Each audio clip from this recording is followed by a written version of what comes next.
Okay, Okay, so go I'll ahead. start by the disclaimer. This group was created by and for students pursuing a BCABA certification. None of the members are BCBA, BCABA at this time. The discussions, collaboration, questions, and suggestions during this meeting are meant to help all members have a better understanding of the BACB 4th edition task list concepts. However, the team leaders, students, and all other students are responsible for verifying the accuracy of the information provided during each meeting for their own understanding to successfully prepare for the BCBA exam. It must be known that as students in the field of applied behavior analysis, we must act in a professional and ethical manner at all times. Ethical considerations. No specific questions from tests will be discussed during this meeting. No specific questions from paid resources will be discussed during this meeting. No specific identifiable client information will be shared during this meeting. If any open sources, peer-reviewed articles, or books are being referenced, credit must be provided to the author.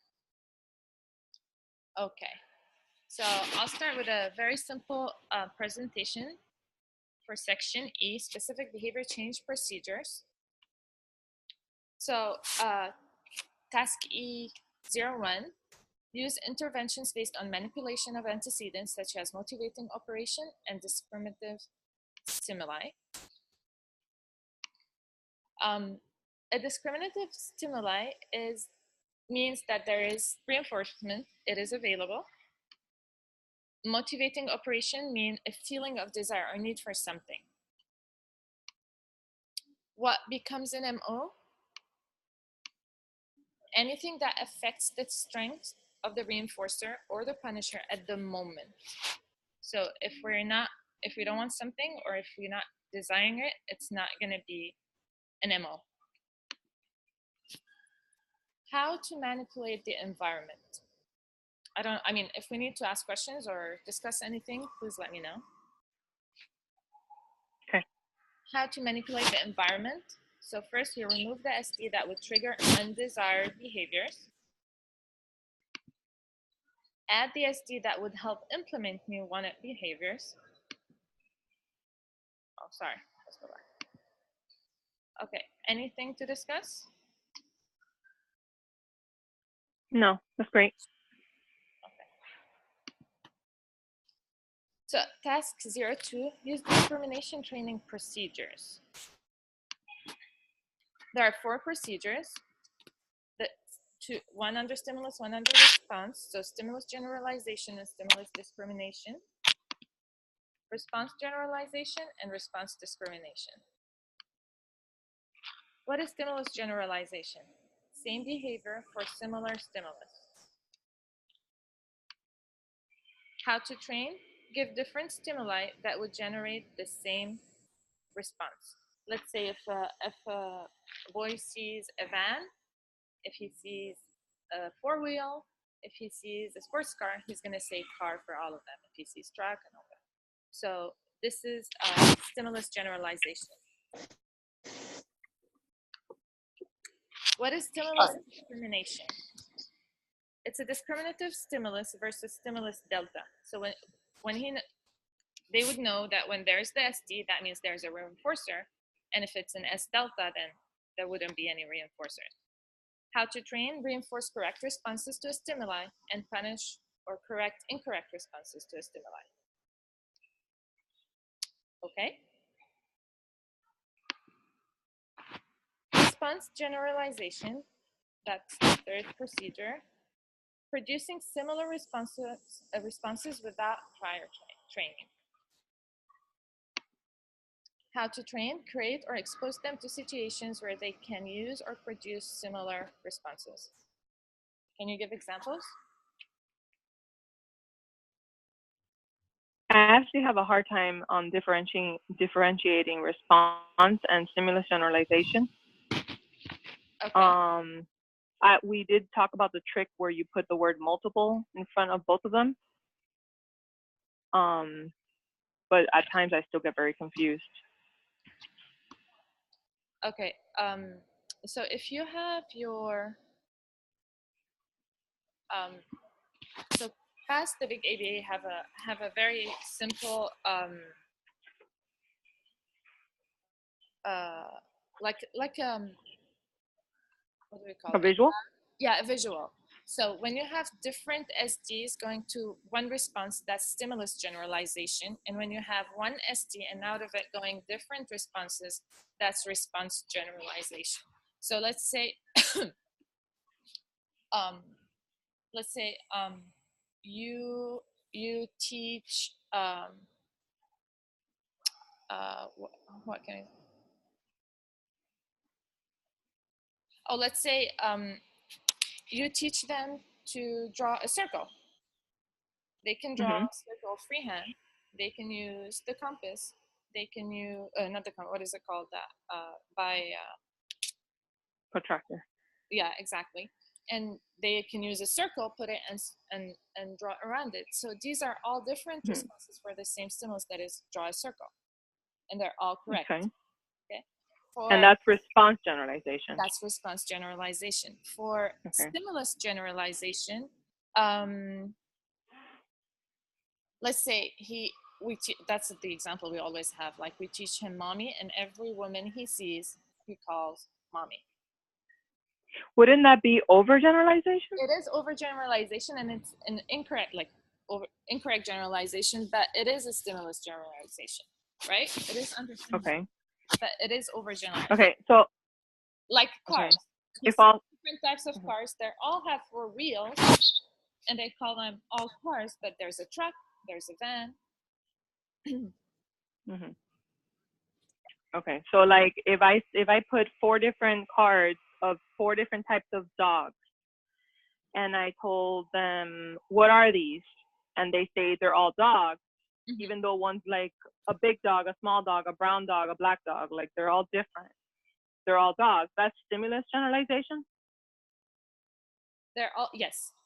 But this is, I mean, they're all Okay. dogs, unless, yeah, this is Because the stimulus. thing is, I'm thinking like, if you're asking them and they're responding to you and telling you they're all different dogs, then wouldn't they're responding? Like, that's the part that confuses me. Even though there's 4 different stimuli and they're all dogs, and the client responds and says they're all dogs, they don't say one's a cat, one's a dog. Like, they actually say they're 4 different types of dogs. Yes. They're responding. Yeah. That's the part that confuses me. Or let's say you have, can you give me just a second? They're calling me for my daughter. Just Yeah. a second. Yeah, no problem. Yeah.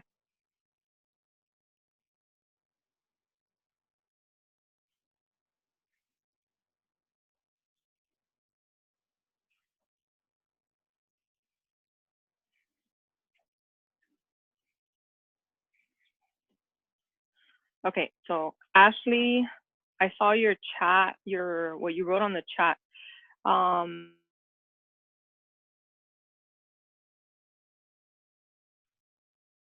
And that results to one response. So wouldn't that be response generalization?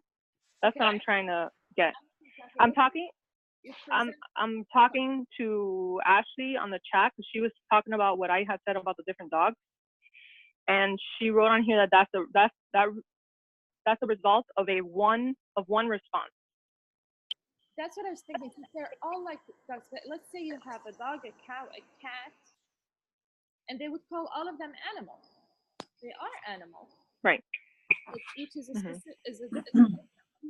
So I have a question. So dog, instead of saying all dog, if the person respond like small dog, red dog, like black dog, white dog, will that be a response generalization then? No, I think that's discrimination. Okay. Yeah. Still, it's still stimulus discrimination. Would be stimulus discrimination. Okay. But response generalization and stimulus generalization, it confuses me, because if you put 4 flashcards of 4 different types of dogs, those 4 flashcards are stimuli. But if the client responds and says they're dogs, then they're responding. So would it be a response generalization or a stimulus generalization? It will be, I think it's stimulus, because stimulus is different, right? But response is still dog.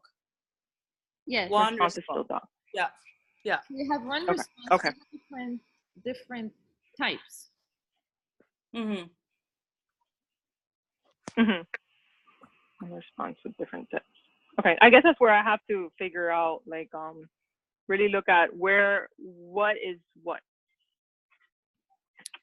Um, Okay. I think like ABA study group has a visual, like three different stimulus, one response, that's stimulus generalization, one stimulus, three different response, like they put arrow, three Yeah. different arrow from one stimulus, that's response generalization. that's Okay. what we're talking about. I guess the main problem is to discriminate between the response and the stimulus, correct, Amy? And that's Mhm. that's what Right. creates Right. confusion. Like, is Yeah. Right.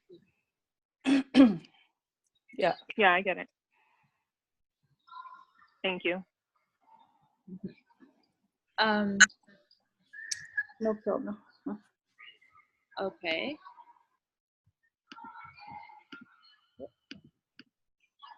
So response discrimination is differential reinforcement versus extinction, and how to train differentially reinforce correct responses and or punish incorrect responses or put on extinction.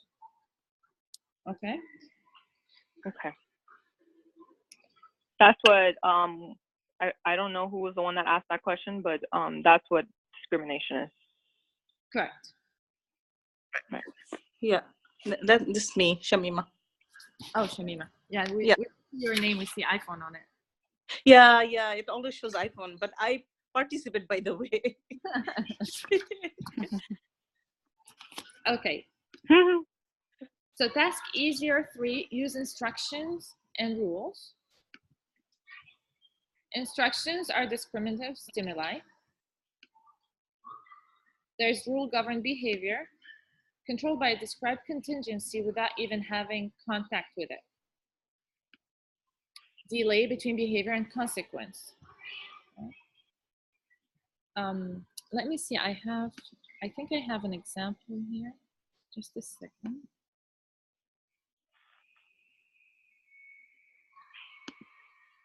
No, it's not for this one. Okay.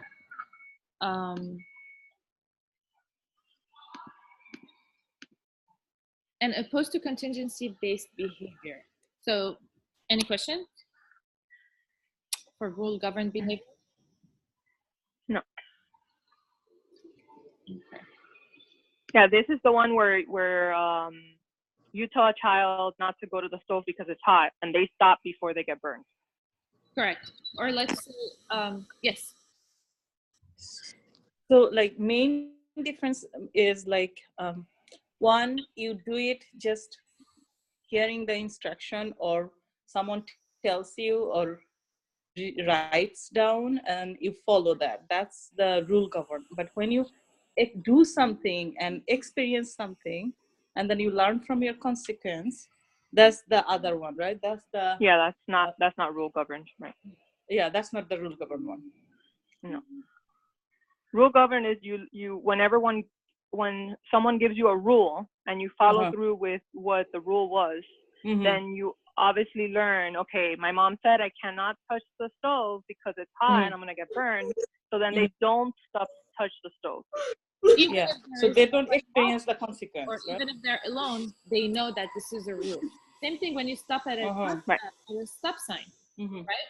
When Mm-hmm. that's a rule governed behavior, correct? Like if you're driving and Yeah. there's a stop sign and there's no Yeah. one, even if there's no one, you would stop because this is a rule. You still stop, right? Yeah. Okay. Yeah. Thanks.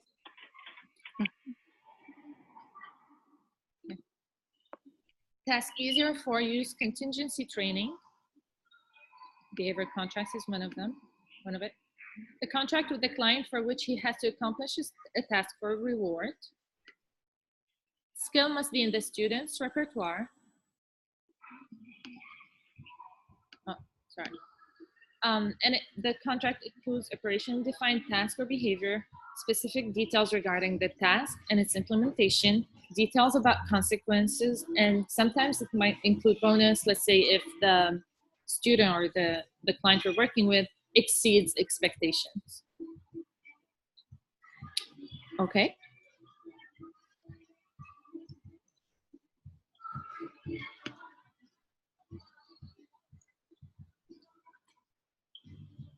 I don't know why I have this one again.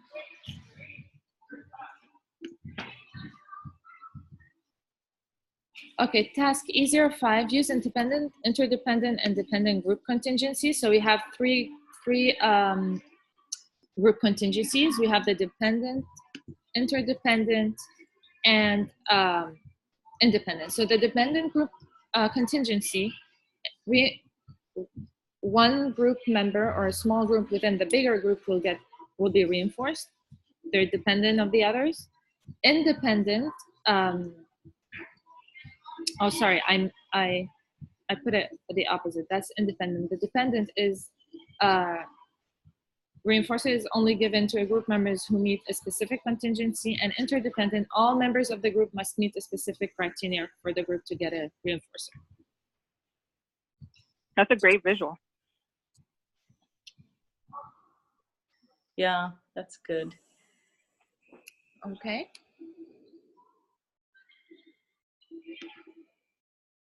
Task EZR6, use stimulus equivalent procedures.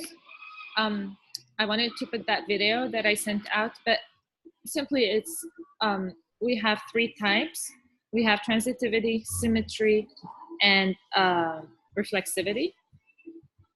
So reflexivity is A equals A when you give them a picture of a cat and they have another picture of a cat when they can match it, that's A equal A.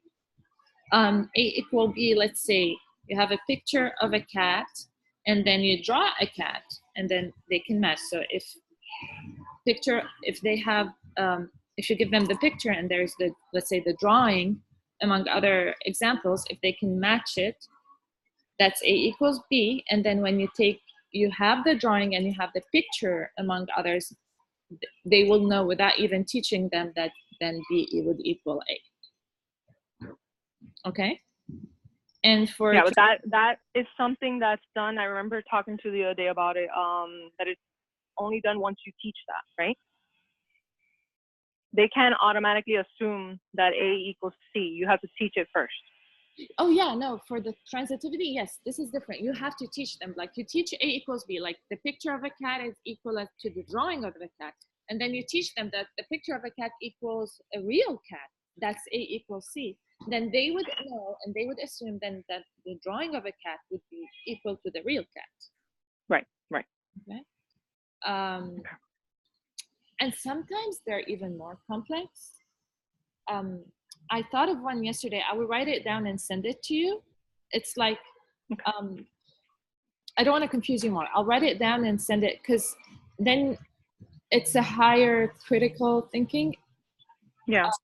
I read it, I think, in one of somewhere. I can't remember where, but I'm like, oh, I need to. Well, I think it's good to practice these. If they're more complex, it's probably better because in the exam, I'm sure they're going to give us things that are very complex. So we need to all practice. Like, let's say he was taught that A equals B, and then he was taught that A equals C, but then also he was taught that B equals D. You know what I mean? And then you have to draw different lines to come up to what he might be able to assume after that. I see. So it was a little bit more complex, but I'm like, okay, let's share it. I know it might be more confusing, but we never know. Yeah, well, it really doesn't matter if it's more confusing. At this point, we have to try everything and learn everything. So. But I guess when we understand the basic of transitivity, then it's easier to like draw a simple sketch and like put all the letters or whatever the names they give, and it would be more helpful. Of course. I like the triangle. Right. I know that A is equal to B and then A is equal to C, then C would be equal to B. Okay. And then let's say we have a different letter. If A equals to B and A equals to C, and then A equals to D, then I would know that D would equal to C. You know what I mean? Or if C equals to C. So it's easy when you draw the lines between them. You connect them, then you can see which one would connect with which one. Of course. Okay, thank you. Task E07, plan for behavior contrast effects. So this is the example where a change in one schedule will cause the opposite change in another. Okay, is this clear to everyone? Yeah. Is that the behavioral contrast? Yes. Okay, yeah, okay. Task E08, choose the matching law and recognize factors influencing choices. So matching law is relative rates of responses will equal relative rates of reinforcement for two or more behaviors. So when you know that certain behavior is reinforced more than the other, then you'll always do that behavior, right? And this is what comes in when we're doing the concurrent schedule of reinforcement, correct? Because we have two or more behaviors. Yes. And then use to test for possible reinforcers. So let's say you put a child in a room and you give him a lot of toys. You want to see, test which one he would play more with. So you would see the one that he would spend more time with, or chooses more often than the other ones. That this could be a possible reinforcer. This is also based on the matching law, right?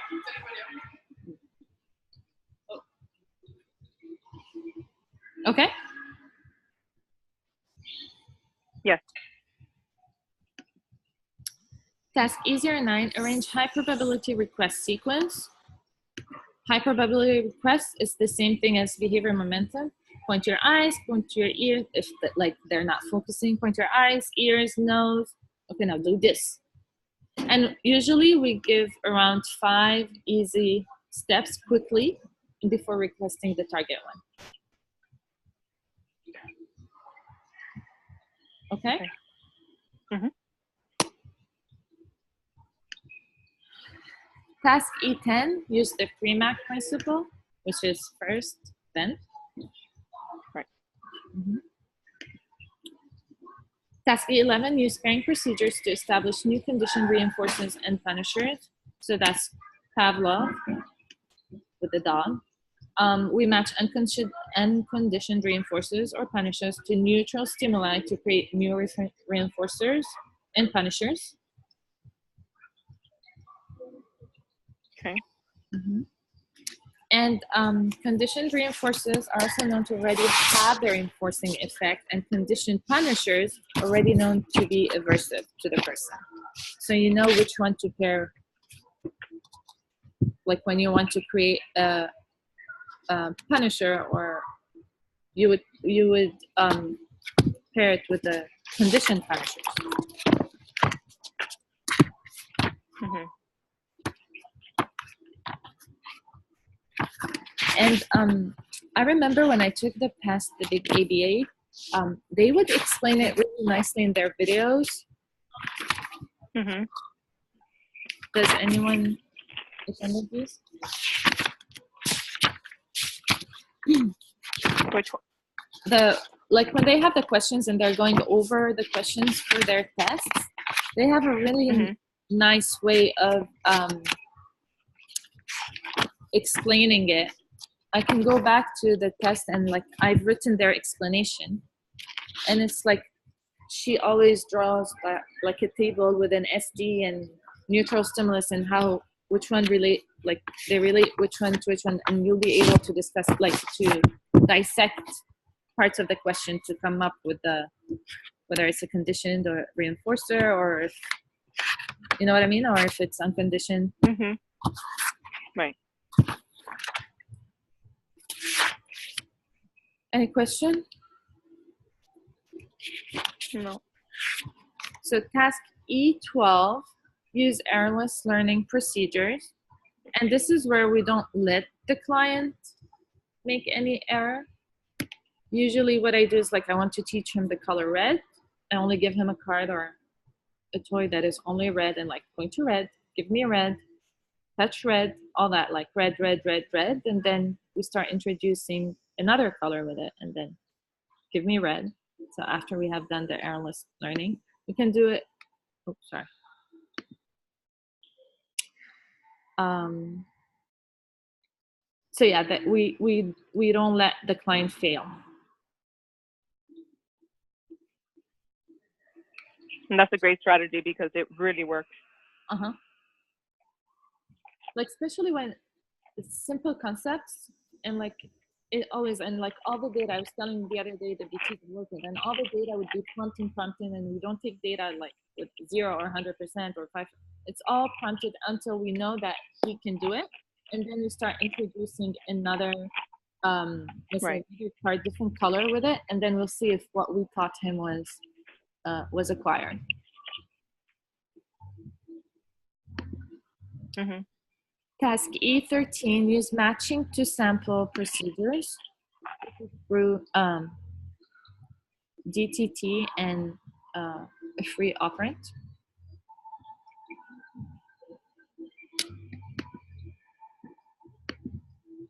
Matching to sample free operand. Do you know of a way to explain that, or have you ever heard of how that works?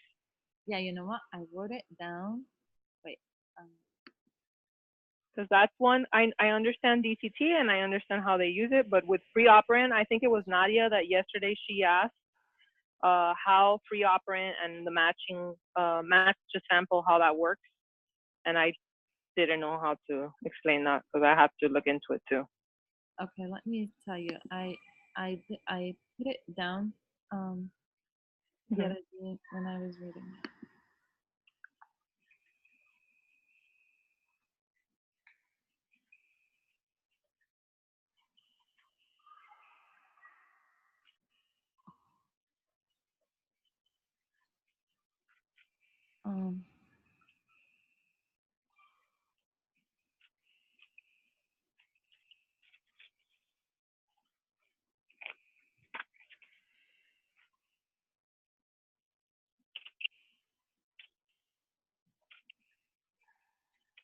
So I have an example here. Mm-hmm. For example, for DTT, let's say you put different cards in front of them, colors, and you flip one card and it's red, and you say point to red or give me red among the 5 cards that you have. And this is, they match to sample in a DTT manner.